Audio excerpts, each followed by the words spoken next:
Bienvenue sur Icônes et Silences, la chaîne où nous prenons le temps d'écouter ce que les légendes n'ont jamais osé dire, là où les vérités se cachent souvent derrière les projecteurs. Fermez les yeux un instant et essayez d'imaginer le visage de la France durant les 30 dernières années. Pour toute une génération, ce visage avait un nom, une identité précise. Emmanuel Béard, des yeux d'un bleu perçant, capable de figer une caméra en une fraction de seconde. Une beauté sauvage qui semblait intouchable, presque divine. Elle était Manon des Sources, la fiancée idéale de l'Hexagone, l'incarnation d'une perfection absolue que rien, absolument rien, ne semblait pouvoir ternir. Elle était le rêve de millions de spectateurs, l'image même de la réussite et de la grâce. Pourtant, je vous invite à regarder bien plus attentivement aujourd'hui car l'image a terriblement changé. Depuis des décennies, ce même public qui l'adulait et l'a porté au nu s'est transformé en juge impitoyable. On a pointé du doigt sa bouche avec insistance, on a moqué ses traits modifiés avec cruauté et on a crié au scandale en accusant la vanité supposée d'une star qui refusait simplement de vieillir. Les tabloïds et la presse à scandale ont fait leur fortune sur ce qu'ils appelaient avec mépris le désastre chirurgical d'Emmanuel. Des années durant, on a réduit une immense actrice à une simple erreur esthétique, mais nous nous sommes tous trompés. Nous avons regardé la surface sans jamais oser plonger dans les abysses. Derrière les critiques acerbes et les rires moqueurs, il y avait un silence assourdissant que personne ne voulait entendre. Comment une femme considérée unanimement comme la plus belle du monde peut-elle un jour décider de détruire son propre reflet dans le miroir? Ce n'était pas un caprice de diva, ni une obsession superficielle de jeunesse éternelle, c'était un appel au secours désespéré. À 62 ans, Emmanuel Béard a décidé que le temps de la honte était révolu. Elle a brisé l'omerta pour révéler une vérité glaciale qui change tout. Ce visage, elle a voulu le changer, non pas pour être plus belle, mais pour ne plus ressembler à l'enfant qu'elle était, l'enfant à qui l'on a volé l'innocence. Aujourd'hui, elle ne cherche pas d'excuses, elle cherche à nommer les fantômes qui l'ont hantée toute sa vie. Mais avant de comprendre la profondeur vertigineuse de sa chute et le courage immense de sa résurrection, il faut impérativement revenir à l'époque où tout brillait. Savez-vous qu'au sommet de sa gloire, alors que la France entière était à ses pieds, Emmanuel vivait déjà avec un secret toxique qui la rongeait de l'intérieur. Retournons ensemble à l'instant précis où le mythe était né pour mieux saisir le prix exorbitant qu'elle a dû payer pour survivre. Pour comprendre la tragédie qui allait suivre, il faut se souvenir de l'éblouissement initial. Il fut un temps où la France entière retenait son souffle à chacune de ses apparitions sur grand écran. C'était le milieu des années 80, une époque charnière où le cinéma français cherchait désespérément une nouvelle muse et il l'a trouvée en elle comme une évidence. Lorsqu'elle est apparue sous les traits de Manon des Sources, courant à travers la garrigue sauvage, indomptable et d'une beauté à couper le souffle, Emmanuel Béard n'est pas seulement devenue une star du jour au lendemain, elle est devenue un véritable phénomène de société. Elle incarnait l'idéal français par excellence, un mélange rare et précieux de pureté enfantine et de sensualité troublante qui fascinait aussi bien les critiques les plus sévères que le grand public. Les réalisateurs les plus prestigieux de l'époque, de Claude Sautet à André Téchiné, se battaient littéralement pour capter cette lumière unique qu'elle dégageait. Avec des films majeurs comme Un cœur en hiver ou Une femme française, elle a prouvé au monde entier qu'elle n'était pas qu'un visage parfait, mais une actrice d'une sensibilité écorchée, capable de tout jouer, de tout ressentir, de transmettre une émotion d'un simple battement de cils. Son talent a même traversé les frontières et les océans, séduisant la machine hollywoodienne dans Mission Impossible aux côtés de Tom Cruise. À cet instant précis de sa carrière, elle était intouchable. Elle portait le titre officieux de la plus belle femme du monde, un titre lourd, beaucoup trop lourd peut-être pour des épaules humaines qui cachaient déjà tant de fêlures. Mais la gloire est un poison lent, insidieux, souvent invisible, à l'œil nu pour ceux qui regardent de l'extérieur, tandis que les magazines la sublimaient en couverture, semaine après semaine, la transformant en une poupée de porcelaine sans le moindre défaut. La réalité en coulisses était bien différente et bien plus sombre. L'industrie du cinéma, cette machine à rêve impitoyable, ne tolérait aucune faille. On exigeait d'elle une jeunesse éternelle, une perfection constante, inhumaine. Chaque sourire était scruté à la loupe, chaque ride potentielle était perçue comme une menace directe pour sa carrière et son existence médiatique. Emmanuelle était devenue un trésor national, certes, mais elle se sentait de plus en plus comme un objet, une propriété publique dont on attendait qu'elle reste figée dans le temps, comme une statue de marbre. Elle était au sommet absolu, adulée par des millions de personnes, mais paradoxalement, elle ne s'est jamais sentie aussi seule et vulnérable.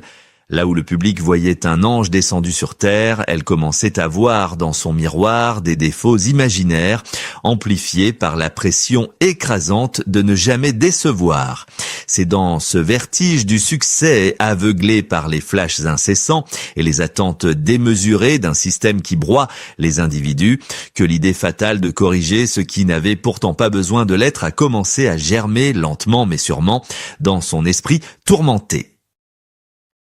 C'est alors, à l'âge de 27 ans seulement, au pic absolu de sa beauté naturelle, qu'elle a pris une décision qui allait marquer le début de son cauchemar personnel. Personne n'aurait pu imaginer qu'en entrant dans ce cabinet médical ce jour-là, elle n'allait pas seulement modifier ses lèvres, mais offrir involontairement une arme redoutable à ceux qui allaient bientôt chercher à la détruire. Ce qui devait être une simple correction esthétique est devenu, bien malgré elle, le scandale d'une vie entière. C'était en 1990, l'année pivot qui a fait basculer son destin de manière irréversible. Dans une tentative désespérée de reprendre le contrôle sur une image qui lui échappait de plus en plus, Emmanuelle a commis l'irréparable. Elle a confié son visage, son outil de travail le plus précieux, à un chirurgien pour une opération des lèvres. C'était un geste qu'elle pensait anodin, sur le moment, une simple retouche pour apaiser ses insécurités grandissantes, mais le résultat fut un désastre absolu, visible aux yeux de tous. Ce qui devait être une amélioration subtile est devenu une blessure béante, une cicatrice permanente affichée au milieu de l'un des visages les plus photographiés de l'histoire de France. Si l'opération a été ratée techniquement, la réaction du monde, elle, a été d'une violence psychologique inouïe, dépassant tout ce qu'elle aurait pu imaginer. Le tribunal médiatique a été sans pitié, agissant comme une meute affamée. Du jour au lendemain, l'ange adoré est devenu la cible privilégiée. Les journaux, ceux-là même qui l'avaient porté au nu quelques mois plus tôt, se sont mis à décortiquer chaque millimètre de sa bouche avec une cruauté sadique. On ne parlait plus de son jeu d'actrice exceptionnelle, ni de ses larmes bouleversantes dans les films d'auteur. On ne parlait que de ça. Elle est devenue l'exemple à ne pas suivre, la caricature de la star déchue par la chirurgie, un sujet de moquerie dans les émissions de télévision et les dîners mondains. Pendant des décennies, Emmanuelle a dû affronter les regards insistants, les chuchotements dans son dos et les moqueries ouvertes, subissant ce qu'on appelle aujourd'hui un harcèlement de masse sur son physique. Elle a confié plus tard avec une honnêteté déchirante que ce gâchis l'avait profondément traumatisé, affirmant que si quelqu'un aimait son visage tel qu'il était, il ne l'aurait jamais touché, jamais abîmé. Elle s'est retrouvée seule, terriblement isolée dans sa propre célébrité. Imaginez la douleur quotidienne de se regarder dans le miroir chaque matin et de ne voir que l'erreur, de sentir que le monde entier vous définit désormais par votre pire échec et non par votre talent. Mais ce que personne ne comprenait à l'époque, ce que personne ne voulait voir, c'est que cette quête de transformation radicale ne venait pas d'un excès de vanité ou de narcissisme.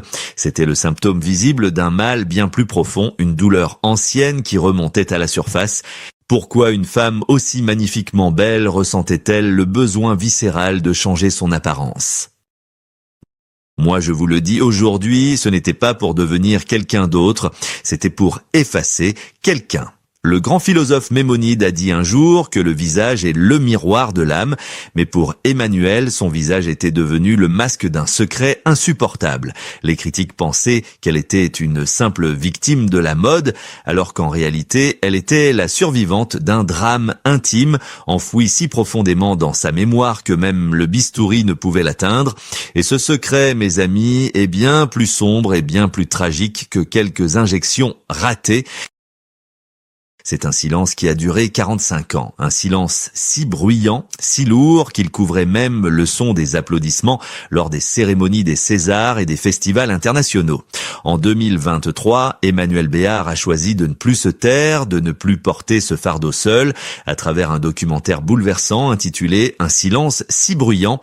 Elle a révélé au monde entier qu'elle avait été victime d'inceste entre ses 10 et 14 ans. Mais avant que les rumeurs ne s'enflamment et ne salissent des innocents, il est crucial de rétablir une vérité qu'elle a tenu à protéger férocement. L'homme qui a brisé son enfance n'était pas son père, le célèbre et regretté chanteur Guy Béard. Non, son père l'a aimé et sa grand-mère l'a sauvé. C'est grâce à cette grand-mère, une figure lumineuse dans sa nuit, qu'elle a pu échapper à l'emprise de ce prédateur, un autre membre de son cercle familial, dont elle taira le nom pour ne pas détruire ceux qui restent et pour concentrer le message sur le système et non sur l'individu. Je vous demande d'imaginer la force surhumaine qu'il a fallu à cette adolescente pour survivre à l'innommable. Elle raconte qu'elle a dû se dissocier, séparer son corps de son esprit pour supporter l'insupportable réalité.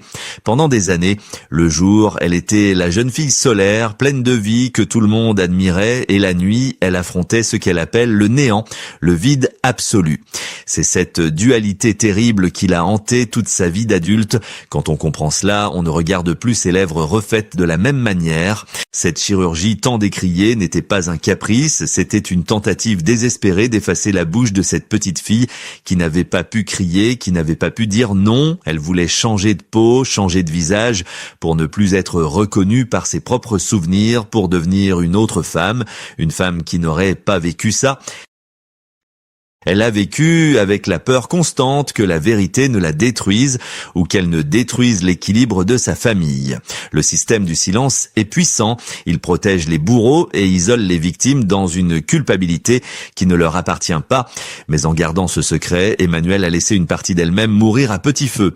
Elle a joué tant de rôles au cinéma, incarné tant de femmes fortes et libres, alors qu'à l'intérieur, elle restait cet enfant de 10 ans, figé dans la peur et la honte.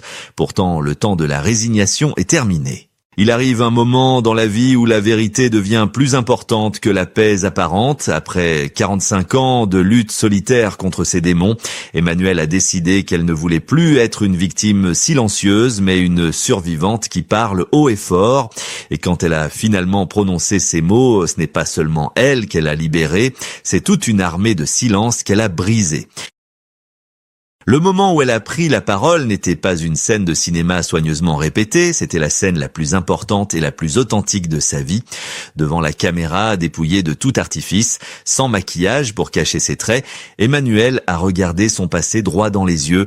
En nommant l'inceste, elle a brisé les murs de sa prison dorée. Elle n'a pas seulement dénoncé un agresseur sans visage, elle a dénoncé un système entier, celui de l'aveuglement volontaire des adultes, celui qui permet aux monstres de se cacher en pleine lumière au sein même des familles bourgeoises respectables.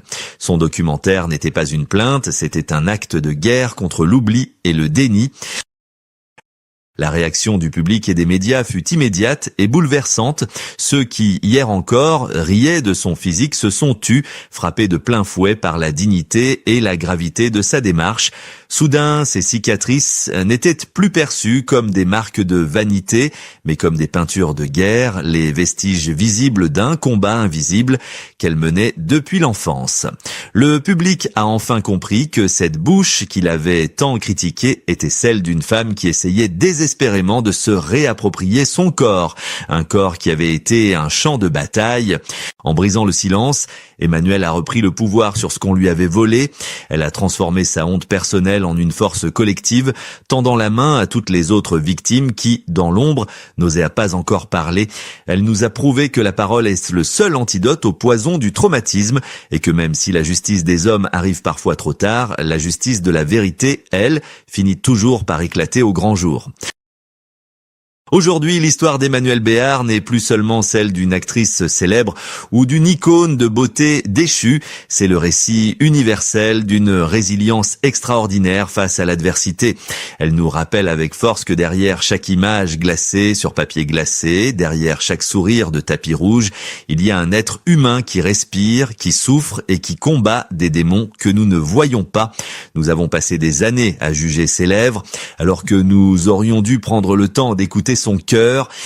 Son courage nous force à nous poser une question essentielle en tant que société. Sommes-nous prêts à voir les femmes telles qu'elles sont, avec leurs blessures, leurs cicatrices et leurs vérités, ou préférons-nous le confort des illusions parfaites et silencieuses ? Emmanuelle a choisi son camp. Elle ne cherche plus à être la petite fiancée de la France, elle veut simplement être une femme libre. En refusant de se taire, elle a offert le plus beau et le plus difficile des rôles de sa carrière. Celui d'une survivante qui se tient debout, la tête haute. Elle nous a montré que la véritable beauté ne réside pas dans la symétrie d'un visage ou la perfection d'un trait, mais dans la force de la voix qui ose briser le silence. Merci d'avoir écouté cette histoire avec nous sur Icône et Silence. Si le parcours d'Emmanuelle vous a touché, si vous croyez qu'il est temps de regarder au-delà des apparences trompeuses, ne partez pas sans laisser une trace. Abonnez-vous à la chaîne, activez la cloche et partagez cette vidéo pour que la vérité fasse plus de bruit que le silence. Dites-nous en commentaire quelle autre légende vous voudriez voir sous un nouveau jour. À très bientôt pour une nouvelle histoire, là où les masques tombent enfin.